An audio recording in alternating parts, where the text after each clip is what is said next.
तो देखिए last class में हम लोग क्या बात कर रहे थे। लास्ट क्लास में हम लोग बात कर रहे थे अम्लों की परिभाषाओं के ऊपर बात कर रहे थे। तो ऐसे सारे के सारे पदार्थ प्राकृतिक में, ऐसे सारे के सारे पदार्थ जो स्वाद में क्या हो, खट्टे हो, उन सभी पदार्थों को हम लोग क्या कहते हैं, अम्ल कहते हैं। लेकिन यदि देखा जाए अम्ल की परिभाषा है पुरातन व्यवस्था, मतलब पुरातन परिभाषा के अनुसार से यदि देखा जाए तो अम्ल स्वाद में खट्टे होते हैं। लेकिन यदि हम खट्टे को टेस्ट करने जाए, सभी स्वाद को यदि टेस्ट करने जाए, पता चलेगा क्या चीज़ कि हमारी स्वाद कलिका यानी कि जीवा हमारे ख़राब हो जाएंगे, बॉडी के जो ऑर्गन्स है वो ख़राब हो जाएंगे। ठीक है, तो इसीलिए हम लोग क्या करते हैं, ये जो डेफिनीशन है ना, वो डेफिनीशन कुछ हद तक ही से सही माना जाएगा। और यदि और आगे देखेंगे, ठीक है, तो अम्लों की परिभाषा जो है आर्हीनियस जो दिए हुए थे, सर्वप्रथम सबसे पहले अम्लों की परिभाषा इन्होंने दिया था। तो किसके आधार पर, ठीक है, ये स्वाद के आधार पर नहीं दिया था इन्होंने, ठीक है, आर्हीनियस ने इस स्वाद के आधार पर नहीं दिया था। तो इन्होंने क्या कहा था, यदि कोई अम्ल है और उस अम्ल के जलीय यदि विलयन बनाया जाए तो अम्ल के जलीय विलयन है ना, जल में घुलने के बाद वो क्या देगा, हाइड्रोजन आयन देगा, H+ आयन देगा। तो ये सारे के सारे पदार्थ, वे सारे के सारे पदार्थ जो जल में घुलने के बाद H+ आयन दे, ये देख लो H2SO4, और ये भी क्या दिया, H+ आयन। और इसी तरह से HNO3, ठीक है, नाइट्रिक अम्ल इसको बोलेंगे, ये भी क्या देगा, H+ आयन। तो जो भी H+ आयन दे, H+ आयन दे, वे सबके सब क्या कहलाएंगे, अम्ल कहलाएंगे। तो अम्ल कई तरह के होते हैं, है ना, अम्ल कई तरह के होते हैं। और उन्हीं अम्लों के बारे में पिछले क्लास में पढ़ रहे थे। तो चलिए आज के क्लास में और आगे और पढ़ते हैं। तो देखिए अम्ल के बारे में और भी क्लास में पढ़े थे पिछले क्लास में। ये क्या करता है, ये लिथमस पेपर को क्या कर देता है, लाल कर देता है। कौन सा लिथमस पेपर, जो नीले लिथमस पेपर होता है, ठीक है, यानी कि जो ब्लू लिथमस पेपर होगा उसको रेड में कन्वर्ट कर देगा। लिथमस पेपर कन्वर्ट हो जाएगी, ठीक है, लिथमस पेपर कन्वर्ट हो जाएगी किसके कारण, अम्ल के कारण, ठीक है, अम्ल के कारण। यदि मेरे पास एसिड हो, ठीक है, हालांकि मैं आपको एक्सपेरिमेंट ये वगैरह करके दिखा दूंगा कि यदि अम्ल है तो अम्ल को यदि हम नीले लिटमस पेपर में डालेंगे तो वो लाल में कन्वर्ट हो जाएगा। लेकिन क्षारीय के साथ क्या होगा, यदि कोई क्षार है, ठीक है, और यदि वो क्षार को हम लोग क्या करेंगे, क्षार में यदि हम लाल लिटमस पेपर को डालेंगे तो वापस से वो नीले में कन्वर्ट हो जाएगा। इस चीज़ को हम एक्सपेरिमेंट करके भी देखेंगे, आप लोगों के सामने दिखाएंगे। सो अम्ल का जो पीएच है, अम्ल का जो पीएच है, पीएच मतलब होता है पोटेंस ऑफ हाइड्रोजन। अम्ल का जो पीएच है, इसके बोलते पीएच मतलब पोटेंस ऑफ हाइड्रोजन, हाइड्रोजन की पोटेंशियल या फिर कह लो हाइड्रोजन के पावर। तो हाइड्रोजन का पावर, इस बात को देखने के लिए हम लोग क्या करते हैं, इस बात को पता करने के लिए हम लोग पीएच स्केल का यूज़ करते हैं, ठीक है, पीएच स्केल का यूज़ करते हैं। वो कैसे दिखता है ये आपके सामने भी हम दिखाएंगे कि भाई पीएच स्केल कैसे दिखता है। तो अम्ल की पीएच पता करने के लिए अम्ल का पीएच मान 7 से क्या होता है, कम होते हैं, ठीक है। एसिड जितने भी होगा उसकी पीएच वैल्यू 7 से कम होगा। पीएच क्या है, तो पोटेंस ऑफ हाइड्रोजन को बताएगा, यानी कि हाइड्रोजन की पोटेंशियल को बताएगा कि कोई भी अम्ल पीएच जो वैल्यू है उसका, यानी कि पोटेंस ऑफ हाइड्रोजन की जो वैल्यू है वो 7 से ज़्यादा या 7 से कम। 7 एक रेफरेंस है, ठीक है, 7 एक रेफरेंस होगा जहाँ से एसिडिटी बढ़ेगी या जहाँ से बेसिसिटी यानी कि क्षारकता बढ़ेगी। तो क्षारकता और अम्लीयता पहचानने के लिए हम लोग पीएच स्केल का इस्तेमाल करते हैं। और ये पीएच स्केल में यदि रीडिंग 7 से कम आता है तो वो पदार्थ क्या होगा, वो पदार्थ अम्ल कहलाएगा। लेकिन जिसका पीएच वैल्यू 7 से ज़्यादा होगा तो वो पदार्थ अम्ल नहीं बल्कि वो क्षार कहलाएंगी, ठीक, क्षार कहलाएंगी। तो अम्ल के इतना हम लोग देखे थे। अम्ल के बारे में और भी जानते हैं। अम्ल के पीएच को अम्लों की शक्ति भी कहा जा सकता है। इस बात को समझेंगे। अम्ल का जो पीएच है, तो पीएच मतलब पोटेंस ऑफ हाइड्रोजन। अब पोटेंस ऑफ हाइड्रोजन का मतलब क्या है, अम्लों की शक्ति, ठीक है, मतलब अम्ल के जो पीएच है ना, अम्ल का पीएच किसको बताएगा, तो अम्ल की शक्ति को बताने का काम करेगा कि कोई भी अम्ल कितना ज़्यादा स्ट्रॉन्ग है, एसिड कितना ज़्यादा स्ट्रॉन्ग है। अम्ल का पीएच को पावर ऑफ हाइड्रोजन भी कहा जा सकता है। इस बात को समझेंगे। अम्ल का जो पीएच है ना, उसको हम लोग पावर ऑफ हाइड्रोजन या पोटेंस ऑफ हाइड्रोजन के नाम से भी जानेंगे। समझ में आ रहा ना। तो कई सारे ऐसे एसिड है जिनकी पीएच वैल्यू क्या होती है, 7 से कम होती है, ठीक है, कई सारे 7 से कम होती है। कई सारे ऐसे एसिड होते हैं। लेकिन उन्हीं में से कई सारे आपको ऐसे एसिड दिखेंगे जिनकी पीएच वैल्यू 7 के लगभग थोड़ी से 7 से लगभग थोड़ी सी कम होगी, तो मतलब कि वो कह लो कि 7 के बराबर है, यानी कि वो हल्के अम्लीयता होगी, ठीक है ना, वो हल्का अम्लीयता होगा। जितना उसकी पीएच वैल्यू 7 से कम होते चला जाएगा, 7 से जितना कम होते चला जाएगा, उसकी पोटेंशियल ऑफ हाइड्रोजन उतने ही ज़्यादा वो क्या होते चला जाएगा, बढ़ते चला जाएगा, यानी कि हाइड्रोजन की पोटेंशियल उसकी और ज़्यादा क्या होते चली जाएगी, बढ़ते चली जाएगी। चीज़ें समझ में आया? तो चलिए हम लोग देखते हैं एग्जाम्पल, इसके बारे में देख लेते हैं। अम्लों के कुछ उदाहरण है, उस उदाहरणों को देख लेते हैं कि भाई अम्ल के कौन कौन से उदाहरण है। तो देख लीजिए, जैसे कि हाइड्रोक्लोरिक अम्ल, ठीक है, ये हाइड्रोक्लोरिक अम्ल जिसकी पीएच वैल्यू यदि देखा जाए 7 से कम है, ठीक है, यानी कि वो लगभग 1 के बराबर है, ठीक, 1 के बराबर है लगभग। हाइड्रोक्लोरिक अम्ल की पीएच वैल्यू लगभग 1 के बराबर, और इतनी पीएच वैल्यू इसकी कम है, यानी कि जितनी ज़्यादा पीएच वैल्यू 7 से कम होगा उसकी अम्लीयता उतनी ही ज़्यादा बढ़ते चली जाएगी, और ये स्ट्रॉन्ग एसिड में इसको गिना जाता है। इस बात को समझेंगे, ये हाइड्रोक्लोरिक जो अम्ल है उसको किस एसिड में गिनेंगे हम लोग, किस एसिड में गिनेंगे हम लोग, हाइड्रोक्लोरिक अम्ल को किस में गिनेंगे, स्ट्रॉन्ग एसिड में हम लोग गिनते हैं। समझ में आ रहा ना, किस में गिनेंगे हम लोग, स्ट्रॉन्ग एसिड में। स्ट्रॉन्ग मतलब प्रबल अम्ल, स्ट्रॉन्ग मतलब क्या होगा, प्रबल, प्रबल मतलब मजबूत। उसी तरह से नाइट्रिक एसिड, ठीक है, नाइट्रिक एसिड ये भी क्या है, एक प्रबल अम्ल है। उसी तरह से मैलिक एसिड ये भी क्या है, एक प्रबल अम्ल है। समझ में आ रहा ना, तो ये सभी एसिड है, ये सभी एसिड का नाम है, आप लोग इनको नाम को याद रखिएगा, ये पूछे जाते हैं एग्ज़ाम में, ठीक है, एग्ज़ाम में पूछे जाते हैं, ठीक है। जैसे आपसे नाम देकर इसके केमिकल्स नेम आपको, जैसे कि आपको हिंदी में लिख दिया होगा, ठीक है, देवनागरी लिपि में लिखा होगा, आप इसका क्या लिखेंगे, केमिकल फार्मूला लिखना पड़ेगा।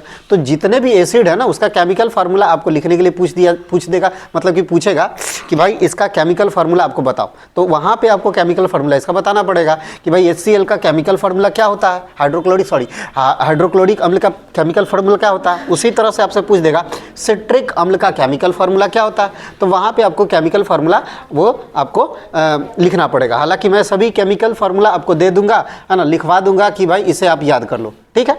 कई सारे एसिड है, हालांकि जब एसिड बेस और साल्ट पर ही रहा है तो हम लोग कई सारी चीज़ों को हम लोग देखेंगे भी। अब देख लीजिए, जैसे मैलिक एसिड, यदि मैलिक एसिड को देख लो तो मैलिक एसिड भी क्या है, तो ये भी एक एसिड है, ठीक है, ये भी एक एसिड है। ये कहाँ मिलती है, आम खाते हैं ना, आम, तो आम जब कच्चे होते हैं ना, आम जब कच्चे होते हैं तो कच्चे आम में आपको क्या मिलेगी, मैलिक एसिड पाई जाती है, ठीक है, कच्चे आम में आपको मैलिक एसिड मिल जाएगी। उसी तरह से टार्ट्रिक अम्ल, जैसे इमली वगैरह खाते हैं ना, तो इमली में क्या मिलेगी आपको, टार्ट्रिक अम्ल पाई जाती है। इमली खट्टे होता है ना, तो स्वाद में जितने भी खट्टे पदार्थ हैं वे सब में सब आपको एसिड पाई जाएगी।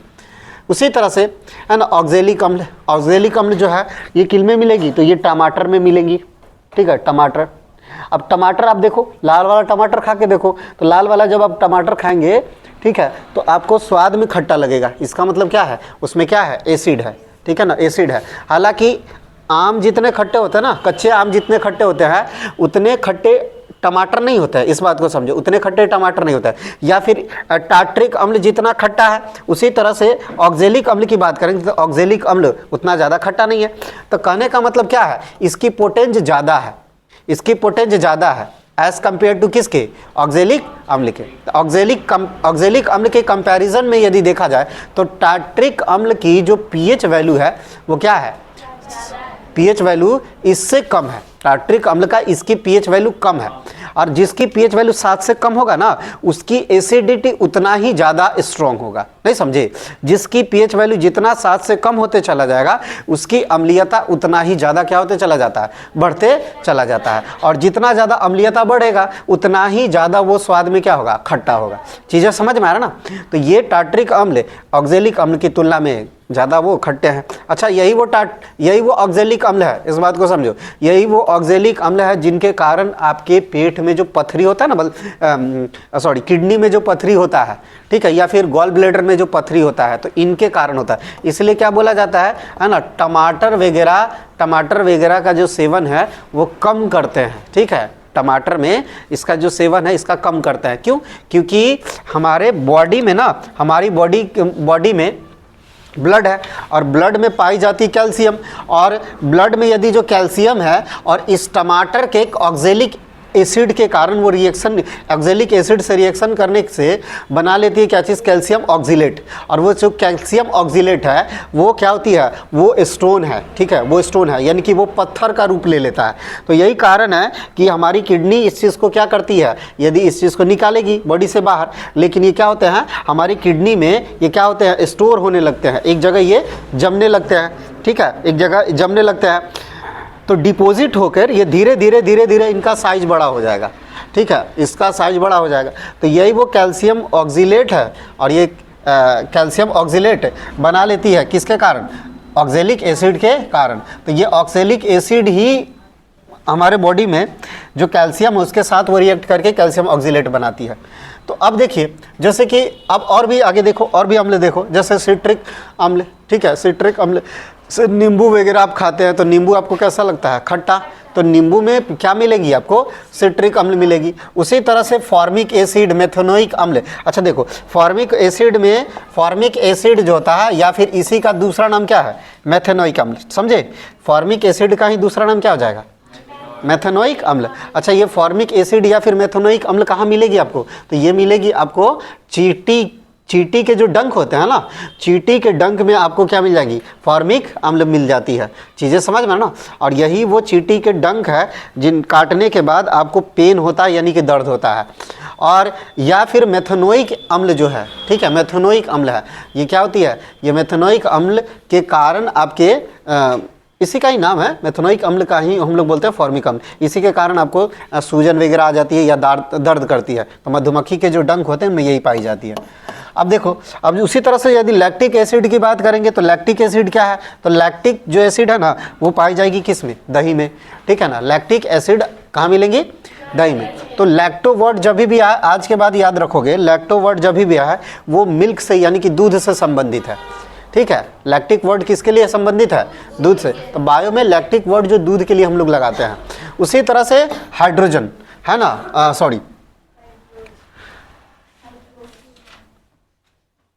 हाइड्रोजन ब्रोमाइड, ये भी क्या है, हाइड्रोजन ब्रोमाइड, HBr जिसको बोलते हैं HBr।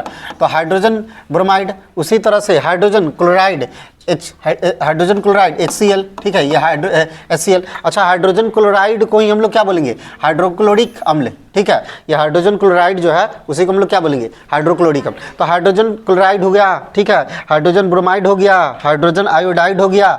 ये सारे के सारे आपको किस फॉर्म में मिलेंगे, ये सब के सब एसिड है, ये सारे के सारे एसिड है। Hydrogen chloride, hydrogen bromide, hydrogen iodide, है ना, ये सारे के सारे क्या है, एसिड है।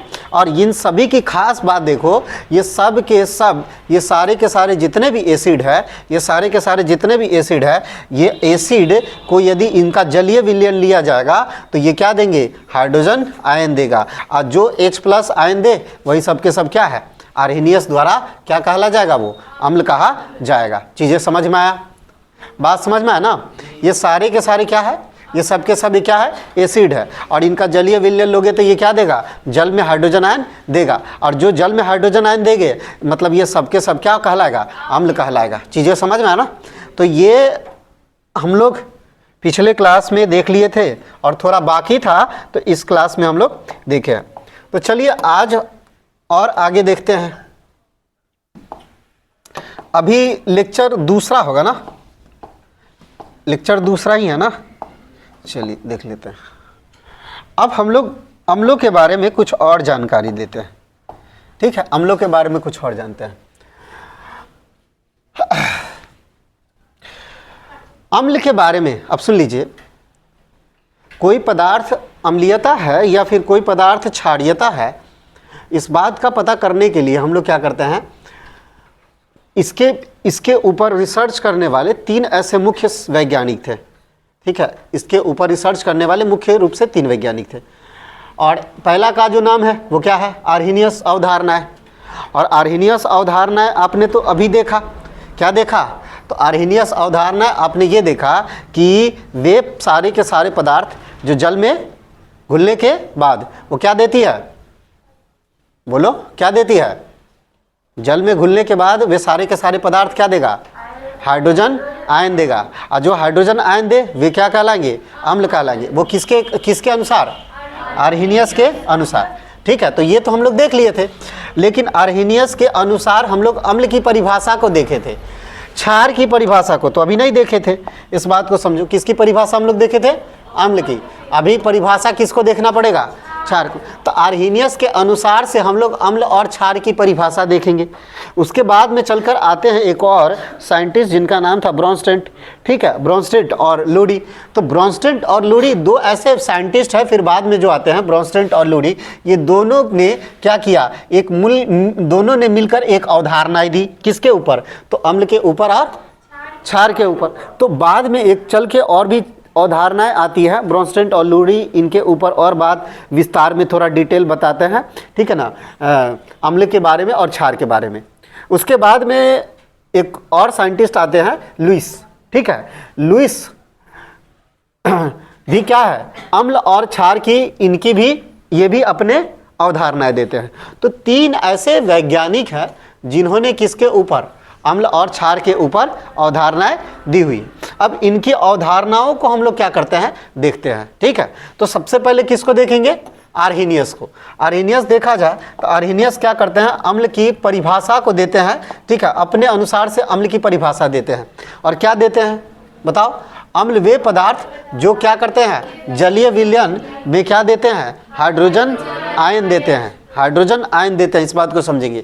यहाँ हाइड्रोजन H+ आयन लिखा होगा, यहाँ छूट गया है, हाइड्रोजन आयन लिखना चाहिए था। अच्छा वह तो लिखा हुआ है ना, हाइड्रोजन आयन देता है। और वे सारे के सारे हाइड्रोजन आयन देगा, वही क्या कहलाएगा, वही क्या कहलाएगा, अम्ल कहलाएगा। अब सुनो, हाइड्रोजन आयन का मतलब हम समझ लेते भाई। आयन वर्ड जो आ रहा है हम लोगों के पास, जो आयन वर्ड बार बार आ रहा है, ये आयन क्या है, ठीक है, आयन क्या है। तो एक बात समझो, कोई भी एलिमेंट है, यानी कि कोई भी यदि तत्व है, तो उस तत्व के ऊपर या तो धनात्मक या तो ऋणात्मक चार्ज आए, ठीक है, बात समझ में ना, क्या है, या तो धनात्मक या तो ऋणात्मक चार्ज आए। तो कोई भी तत्व पर यदि धनात्मक या ऋणात्मक चार्ज आए तो समझ लीजिए वो तत्व क्या हो चुके हैं, आयनाइज्ड हो चुका है, यानी कि वो है ना चार्ज हो चुका है। क्या इतनी बातें समझ में है ना?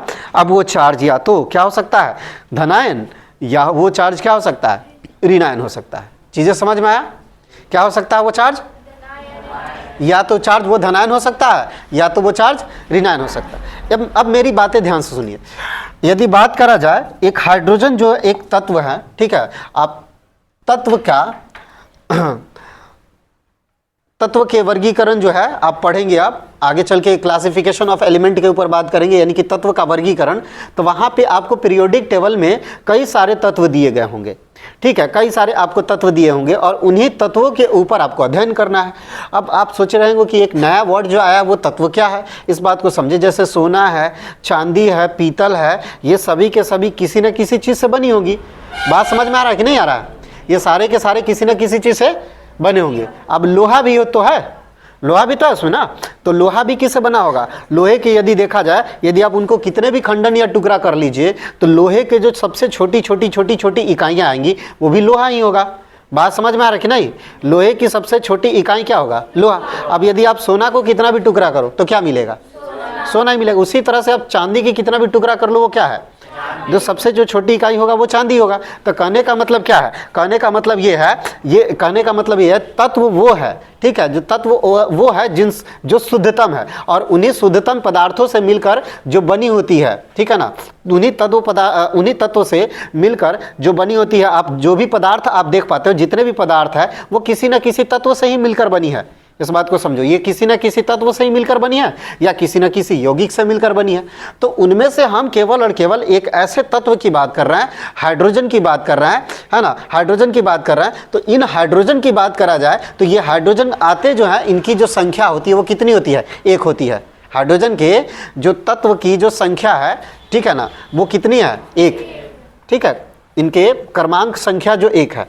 इस बात को समझो, आप सरल भाषा में समझो कि इसके एटॉमिक जो नंबर है, यानी कि परमाणु की जो संख्या है वो एक है। अब सोचो कि तुम्हारे क्लास में सबका रोल नंबर तो एक नहीं हो सकता है। किसी एक व्यक्ति का ही क्या होगा, रोल नंबर 1 होगा। अब उस रोल नंबर पे है ना एक ही पर्सन होगा। अब 2 रोल नंबर पे एक ही पर्सन होगा, 3 नंबर वाले रोल नंबर पे भी वो भी एक ही पर्सन होगा। तो उसी तरह से इस संसार में कई सारे तत्व हैं और सबके रोल नंबर क्या है, अलग अलग है। और उनके जो रोल नंबर है, हम लोग हालांकि अपने स्कूल जाते हैं तो हम लोग अपने रोल नंबर को बोलते हैं क्या चीज़, हम लोग रोल नंबर को क्या बोलते हैं अपने, बताइए तो हिंदी में क्या बोलते हैं हम लोग, क्रमांक संख्या बोलते हैं ना हम लोग। तो हम लोगों का जो क्रमांक संख्या यानी कि आपका रोल नंबर पता है। उसी तरह से पीरियोडिक टेबल में भी हर एक तत्व का अपना अपना क्या है, संख्या है। चीज़ें समझ में ना। और उसी संख्या पे ये सबके सब तत्व अपने अपने संख्या पर सबके आते हैं। उसी तरह से हम हाइड्रोजन की बात करूं, तो हाइड्रोजन जो आता है ना वो कितने नंबर पे आते हैं, 1 नंबर पे आते हैं। समझे ना, कितने नंबर पर आता है, 1 नंबर। तो हाइड्रोजन का जो परमाणु संख्या है वो 1 है, हाइड्रोजन की परमाणु संख्या 1 है। अब इस बात को समझे, हम पढ़ रहे तत्व के बारे में, हम पढ़ रहे वो तत्व के बारे में जितने भी प्रकार के तत्व हैं यानी कि एलिमेंट है, जितने भी प्रकार के तत्व हैं वो तत्व जो होते हैं वो किससे बने होते हैं। तो तत्व के मूलतम यदि दिखाया जाए, ठीक है, तो उसके मूल इकाई कौन कौन पाई जाएगी, उनमें क्या क्या पाई जाएगी। तो तत्व में पाई जाएंगी इलेक्ट्रॉन, ठीक है, और तत्व में और प्रोटॉन पाई जाएंगी, और तत्व में पाई जाएंगी उनके नाभिक में है ना न्यूट्रॉन। तो ये दोनों के दोनों जो आप देख पा रहे हो, प्रोटॉन और साथ ही साथ जो न्यूट्रॉन, ठीक है, प्रोटॉन और जो न्यूट्रॉन आप देख पा रहे हो। तो ये प्रोटॉन और न्यूट्रॉन क्या है, तो प्रोटॉन और न्यूट्रॉन है ना किसी भी तत्व के नाभिक में होता है, यानी कि नाभिक यानी कि सेंटर में होता है। समझे कि नहीं। प्रोटॉन और जो न्यूट्रॉन है वो छोटे छोटे है ना, वो पार्टिकल्स कह लो, यानी कि वो छोटी छोटी एकदम सबसे छोटी इकाइयाँ कह लो। तो ये सभी के सभी कहाँ होंगी, ये सब के सब है ना वो नाभिक में होगा, सेंटर में होगा। और इस सेंटर में प्रोटॉन के अलावे क्या मिलेंगी, इलेक्ट्रॉन। समझे ना, प्रोटॉन के अलावा क्या मिल जाएगा, इलेक्ट्रॉन। तो मान के चलो एक प्रोटॉन है और एक क्या है, सॉरी न्यूट्रॉन है। एक प्रोटॉन है, दूसरा क्या है, न्यूट्रॉन। लेकिन इस प्रोटॉन और न्यूट्रॉन जो होते हैं ना वो सेंटर में होते हैं, और बाहर इनके जो होते हैं, इनके जो बाहर जो ऑर्बिट है उस ऑर्बिट में क्या पाई जाएंगी, तो उस ऑर्बिट में मिलेगी आपको इलेक्ट्रॉन। ठीक है, क्या मिलेगी, इलेक्ट्रॉन। तो इलेक्ट्रॉन जो होता है ना वो बेहद छोटे होते हैं, इस बात को समझो। इलेक्ट्रॉन बेहद हल्के, वह कैसे होते हैं, बेहद छोटे। नहीं समझे, वो कैसा होगा, बेहद हल्का व बेहद छोटा मिलेगा। तो ये इलेक्ट्रॉन की खास बात है कि बेहद वो हल्के भी होंगे और वो बेहद छोटे भी होंगे। और इस बात को समझे कि इनमें प्रोटॉन की जो संख्या होती है वो 1 होती है ये तत्व में, किसी भी तत्व में। लेकिन हम तत्व में यदि हाइड्रोजन की बात करूं तो उसमें इलेक्ट्रॉन भी कितने होंगे, 1। और तत्व कितने नंबर पे आते हैं, 1 नंबर पे। ये हाइड्रोजन जो तत्व है, हाइड्रोजन की बात कर रहे हैं, वो कितने नंबर पर आते हैं, 1 नंबर पे। तो हाइड्रोजन 1 नंबर पर आता है, उसमें इलेक्ट्रॉन की जो संख्या वो 1 है, और प्रोटॉन की भी जो संख्या वो कितनी है, 1 है। और चूंकि इसमें न्यूट्रॉन नहीं पाए जाते हैं, इस बात को समझेंगे, इसमें न्यूट्रॉन नहीं पाए जाते हैं, तो न्यूट्रॉन को छोड़ के चलते हैं। यानी कि इनमें बस केवल और केवल क्या मिलेगी, इसमें केवल और केवल आपको मिलेगी क्या मिलेगी बताइए, इलेक्ट्रॉन और प्रोटॉन मिलेगी, वो भी कितना कितना, 1 और 1। तो हम जान लेते हैं कि इसके जो सेंटर है उस सेंटर में प्रोटॉन कितने हैं, 1, और इलेक्ट्रॉन वो कितने हैं, 1। लेकिन मान के चलो जितने भी प्रोटॉन है, इस बात को समझो, जितने भी प्रोटॉन है उन प्रोटॉन पे जो चार्ज होता है ना, इलेक्ट्रॉन के चार्ज का उल्टा होता है। इलेक्ट्रॉन के चार्ज का क्या होता है, उल्टा होता है। आई बात समझ में। चार्ज एक प्रकार का पार्टिकल्स यानी कि इस परमाणु के एक गुण है, और एक का गुण दूसरे के गुण से उल्टा होगा। मेरी बात एक ध्यान से सुनिए। ये एक ऐसा पार्टिकल है, ये एक ऐसा पार्टिकल है, ये पार्टिकल ए है और एक पार्टिकल जो है वो बी है। और ए का पार्टिकल जो ए पार्टिकल है, पार्टिकल ए का नेचर पार्टिकल बी के नेचर से एकदम डिफरेंस है, एकदम डिफरेंट है। बात समझ में ना। पार्टिकल ए का नेचर पार्टिकल बी के नेचर से एकदम क्या है, डिफरेंट है, अलग है। मैं एग्जांपल के लिए मैं बताऊंगा आपको, जैसे कि मान के चलो इसमें मेल और फीमेल है। अब मेल का कैरेक्टर और फीमेल का कैरेक्टर एक जैसा तो हो ही नहीं सकता है। आई बात समझ में। यदि मेल के कैरेक्टर देखा जाए तो वो क्या होता है, वो ज़्यादा वो शर्मीले नहीं होंगे, लेकिन फीमेल के कैरेक्टर यदि देखा जाए तो वो ज़्यादा शर्मीले साई नेचर का हो जाए। तो इसमें क्या है, ये इनके कैरेक्टर है, यानी कि इनके क्या है, अभिलक्षण या फिर उनके गुण हैं। चीज़ें समझ में आ रहा ना। तो ये इनके अपने अपने क्या हुए, नेचर हुए। उसी तरह से हम मेल और फीमेल की यहाँ पे बात नहीं कर रहे हैं, हम बात कर रहे हैं इन दोनों पार्टिकल्स के, इन दोनों पार्टिकल के। अब एक बात बताओ, हम मेल और फीमेल का जो उदाहरण लिए थे, एक का नेचर दूसरे से नेचर से अलग है, तो अब मान के चलो मेल यदि शर्मिंदा नहीं करता, यानी कि कोई भी मेल यदि शर्मिंदा नहीं करता लेकिन फीमेल वो शर्माती है, तो आप मान के चलो जो शर्म कर रहे हैं ना, जो शर्म कर रहे हैं उनको आप नेगेटिव मान लो, और जो शर्म नहीं कर रहे हैं उनको आप क्या मान लो, पॉजिटिव। नहीं समझा? तो नेचर को हम किससे दिखा दिए हैं, पॉजिटिव और नेगेटिव से दिखा रहे हैं। बात समझ में आ रहा ना? उनके जो गुण हैं उनको हम किससे दिखा दिए हैं, पॉजिटिव और नेगेटिव से दिखा रहा है। और ये पॉजिटिव नेगेटिव किसको दिखा रहा है, तो उनके शर्माने और ना शर्माने के गुण को दिखाने का काम कर रहा है। बात समझ में आ रहा ना? यानी कि उनके शर्माने और ना शर्माने के जो गुण है उनको दिखाया जा रहा है किससे, प्लस और माइनस से। चीजें समझ में आया? तो यहाँ पे भी जो आपको दिखाया जाएगा ए का नेचर बी के नेचर से उल्टा है, और जहां उल्टा नेचर है तो भाई इनको किससे दिखाया जाए, तो एक का नेचर दूसरे के उल्टा है, तो इनको नेचर को उल्टा, एक का उल्टा है और दूसरा उसके विपरीत है, तो इसको दिखाने के लिए हम लोग किसका यूज करेंगे, प्लस, और किसका यूज करेंगे, माइनस का। नहीं समझे? और बात समझ में आ ना? जैसे आप मेल और फीमेल के नेचर को अलग अलग दिखाने के लिए क्या मान रहे थे, प्लस और माइनस, उसी तरह से इन दोनों पार्टिकल्स के नेचर को दिखाने के लिए क्या मानना पड़ेगा, एक का नेचर तो कि दूसरे के क्या है, उल्टा है, इसीलिए हम इसको एक को प्लस मान के चलेंगे और दूसरे को क्या मान के चलेंगे, माइनस मान के चलेंगे। बात समझ में आया?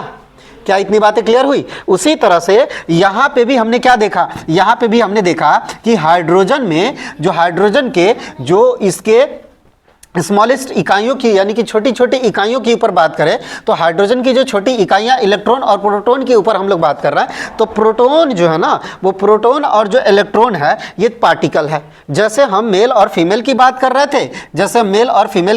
थे, तो मेल और फीमेल की कैरेक्टर दोनों का अलग था, इसीलिए हम इनको किससे मान के चल रहे थे, प्लस और माइनस से। इनके गुण अलग अलग थे, इसलिए इनको प्लस और माइनस से, तो इनके गुण को दिखा रहा है। ये प्लस माइनस किसको दिखाने का काम करेगा, गुण को दिखाने का काम करेगा, मेल और फीमेल के गुण को दिखाने का काम करेगा। उसी तरह से इलेक्ट्रॉन पे भी प्लस चार्ज है ना, सॉरी, इलेक्ट्रॉन पे जो होगा वो माइनस चार्ज, और प्रोटॉन पे जो होगा वो कौन सा चार्ज, प्लस चार्ज होगा। और ये प्लस और माइनस क्या दिखाने का काम करेगा, इनके भी अपने अपने इनके गुण को दिखाने का काम करेगा। बात समझ में आ रहा ना? इनके गुण को दिखाने के लिए हम लोग किससे लिए हैं, प्लस और माइनस। जिस तरह से आप मेल और फीमेल के गुण को दिखाने के लिए आप किसको लिए हैं, इनके नेचर को दिखाने के लिए प्लस और माइनस मान के चले हैं, उसी तरह से हाइड्रोजन में जो इलेक्ट्रॉन है और हाइड्रोजन में जो क्या है, प्रोटॉन है, इनके इलेक्ट्रॉन और प्रोटॉन के नेचर को दिखाने के लिए किससे मान के चले हैं, माइनस और प्लस से मान के चले हुए हैं। क्या इतनी बातें समझ में आया? क्या इतनी बातें क्लियर हुई? तो अब आते हैं हम लोग आगे की तरफ और बढ़ते हैं। देखिए, और आगे की तरफ बढ़ते हैं तो हम लोग अब मेल और फीमेल की चीजें यहाँ पे बात हटाते हैं। अब सुन लो इसके अभी आपने क्या देखा, यहाँ पे अभी आपने क्या देखा, तो अभी आपने ये देखा कि यहाँ जो इलेक्ट्रॉन है उस इलेक्ट्रॉन को, नेचर को हमने किससे मान के चल रहे हैं, जरा बताना किससे मान के चल रहे हैं, बताओ किससे मान के चल रहे हैं, प्लस से मान के चल रहा है। इलेक्ट्रॉन के नेचर को हम किससे मान के चल रहा है, माइनस से, और जो प्रोटॉन का जो नेचर है वो किससे मान के चल रहा है, प्लस से। तो एक का नेचर दूसरे से क्या हुआ, उल्टा, एक का नेचर दूसरे से क्या हुआ, उल्टा। तो इनके उल्टे नेचर को दिखाने के लिए हम लोग प्लस और माइनस मान के चले। क्या ये बातें समझ में आया? क्या ये चीज़ें समझ में आया ना? तो हम कहेंगे क्या चीज़ कि इलेक्ट्रॉन एक है, लेकिन इनके ऊपर जो चार्जेस होगा, एक बात फिर से समझिए हम क्या बोल रहे हैं, इस इलेक्ट्रॉन, ये इनका इलेक्ट्रॉन है, ये इनका क्या है, इलेक्ट्रॉन, ये वाला इनका इलेक्ट्रॉन है। चीज़ें समझ में है ना? और ये इनका क्या है, प्रोटॉन। समझ में आ रही कि नहीं आ रही है? बात समझ में आ रही है? तो ये इनका क्या बना, प्रोटॉन। अब इस इलेक्ट्रॉन के ऊपर जो चार्ज होगा, वो इलेक्ट्रॉन के ऊपर जो चार्ज होगा, वो सबके सब जो चार्ज होगा वो नेगेटिव चार्ज होगा। वो कौन सा चार्ज होगा, नेगेटिव चार्ज। यानी कि इसका चार्ज और इसका जो चार्ज होगा वो सेम नहीं होगा। नहीं समझा? इस दोनों का चार्ज सेम नहीं होगा। अब यदि हम बात करें इनका जो चार्ज है, उनका चार्ज भी अलग होगा, इसका भी चार्ज क्या होगा, अलग होगा। तो हम क्या बोलेंगे, इस इलेक्ट्रॉन के चार्ज से प्रोटॉन का जो चार्ज है ना, इक्वल, चार्ज में इक्वल होगा। नहीं समझा? नंबर में इक्वल होगा। यदि इनके ऊपर जो चार्ज की जो संख्या है, मेरी बातें ध्यान सुनिए हम क्या बोलना चाह रहे हैं। ये इलेक्ट्रॉन है चूंकि, और ये जो प्रोटॉन है, इन दोनों का चार्ज अलग अलग है। नहीं समझे? दोनों का चार्ज क्या है, अलग अलग है। जैसे कि एग्जांपल के लिए मैं बताऊं, इस क्लास में मेल और फीमेल दोनों हैं, लेकिन यदि मेल की आंखें कितनी है तो 2, फीमेल की आंखें कितनी है, ये भी 2 है। चीज़ें समझ में आना, यहाँ देखो ध्यान दो, तो यहाँ मेल के जो आंखें और फीमेल की जो आंखें वो भी कितने हैं, नंबर में तो 2, और यदि मेल की हाथों की जो उंगलियां वो उनकी कितनी संख्या है, 10, तो फीमेल के हाथों की जो उंगलियां दोनों मिला के कितनी है, 10, यही तो है ना। तो बताओ मेल और फीमेल के नेचर क्या है, अलग है, लेकिन इनमें जो ऑर्गन्स है यानी कि हाथों में जो उंगलियां है वो तो सेम आया कि नहीं आया। तो कहने का मतलब क्या है, ये दोनों के दोनों डिफरेंट है, मेल और फीमेल यानी कि प्रोटॉन और इलेक्ट्रॉन डिफरेंट है। इसी तरह से जैसे मेल और फीमेल डिफरेंट है लेकिन हाथों में उंगलियां क्या है, सेम। नहीं समझे, भले ही नेचर क्या है अलग अलग लेकिन उंगलियों की संख्या दोनों में क्या है, सेम। उसी तरह से इनके भी नेचर एक का माइनस होगा और दूसरा का क्या होगा, प्लस। और ये नेचर को हम ले प्लस और माइनस से दिखा रहे, चीजें समझो, इसके नेचर अलग होगा, इसका नेचर अलग होगा, इसीलिए हम दोनों के नेचर अलग अलग करने के लिए एक को प्लस मान के चल रहा है और एक को क्या मान के चल रहा है, माइनस मान के। तो इनको नेचर को दिखा रहा है, नहीं समझे, प्लस माइनस इनका क्या है, नेचर को दिखा रहा है। बाद बाकी यदि देखा जाए, बाद बाकी देखा जाए तो इसके ऊपर जो चार्जेस है वो चार्जेस की जो संख्या है वो कितना है, तो इनके 1.6 into 10 to the power -19 coulomb इनके चार्ज है। नहीं समझे, कितने चार्ज है इसके ऊपर जो, समझो अब जो आपको ग्रीन वाला एक पार्टिकल्स दिखा ना, ग्रीन वाला जो एक इलेक्ट्रॉन के जो पार्टिकल्स दिख रहा है उनके ऊपर जो चार्जेस है 1.6 इंटू 10 टू द पावर कितने, -19 कूलम है।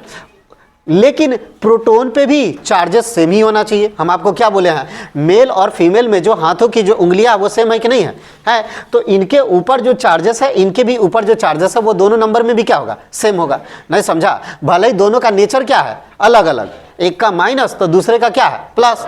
जैसे मेल और फीमेल का नेचर अलग अलग है लेकिन उंगलियों की संख्या सेम है, उसी तरह से इनके भी नेचर अलग अलग है लेकिन इनमें जो चार्जेस की संख्या वो क्या होगा, सेम होगा। बात समझ में आना। तो इनके भी ऊपर जो चार्ज होगा वो कितना होगा, 1.6 इंटू 10 टू द पावर कितना, -19 कूलम। बात समझ में आया, अरे बात समझ में आया। लेकिन इनके जो चार्ज के नंबर सेम है, चार्ज के नंबर क्या है, सेम है, लेकिन इस बात को समझिए, ये चार्ज नंबर में सेम है, नंबर में सेम है लेकिन नेचर में सेम नहीं है। नहीं समझा, इनके ऊपर जो चार्जेस है वो उनका नंबर और इनके ऊपर जो चार्जेस है इनका नंबर में दोनों क्या है, सेम है, लेकिन नेचर में क्या है, अलग अलग है। नहीं समझे, नेचर में क्या है, अलग अलग। अब एक का नेचर अलग होगा, दूसरे का नेचर अलग होगा। चीजें समझ में आया, और बात समझ में आ रही है।